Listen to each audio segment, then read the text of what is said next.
کان سے ریڈیو گانا بجانا، عورتوں کا گانا، عورتوں سے خبریں سننا، یہ کان کو بھی بچاؤ۔ آنکھوں سے عورتوں کو مت دیکھو، یہ ہے آنکھ، ورنہ وہ اللہ کے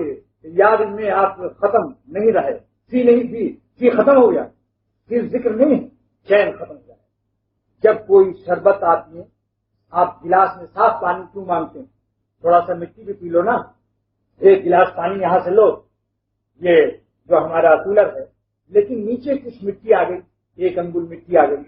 آپ اس مٹی کو پیئیں گے؟ اور اگر پی لیں آپ اندھیرے میں تو زبان میں مٹی محسوس ہوگی، آپ کا دل میں سرور اور کیف رہے گا، منہ بے مزہ ہوگا کہ نہیں ہوگا؟ تو یاد رکھو یہ مٹی کی شکلیں جو ہیں، اگر آپ نے اس مٹی کو اپنی روح کو پلا دیا آنکھوں سے،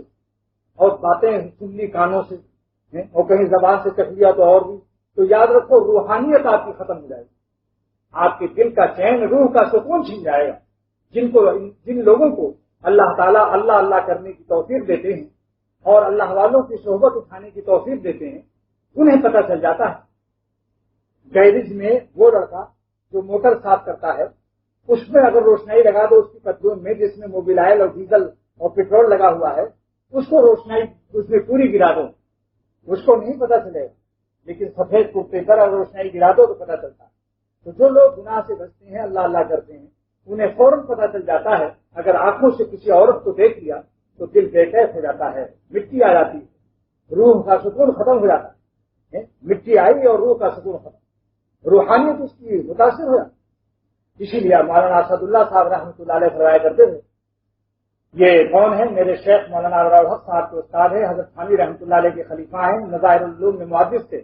مولانا اسد اللہ صاحب رحمۃ اللہ علیہ فرماتے ہیں، عشق بتا میں اشعت کرتے ہو فکر راحت،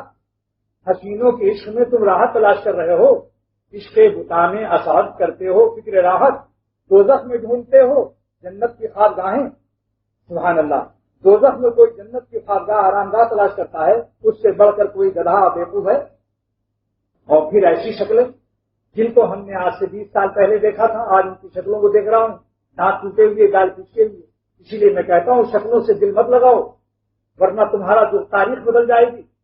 وہی شعر پڑھتا ہوں، ادھر جغرافیہ بدلا ادھر تاریخ بھی بدلی، نہ ان کی ہسٹری باقی نہ میری ہسٹری باقی، کسی خاکی پہ مت کر خاک اپنی زندگانی کو، جوانی کر فدا اس پر کہ جس نے دی جوانی کو، مٹی پر اپنی مٹی کو مٹی مت کرو، قیامت کے دن مٹی مثبت مٹی، اور اللہ تعالیٰ کی نافرمانی سے دونوں مٹیوں پر عذاب ہوگا۔ ہاں یاد رکھو، اگر دونوں مٹی راضی ہو گئی گناہ پر، دونوں جسم راضی ہو گئے تو قیامت کے دن دونوں پر دنیا ہی میں عذاب شروع ہو جاتا، نہ ان کو چین ہے نہ ان کو چین۔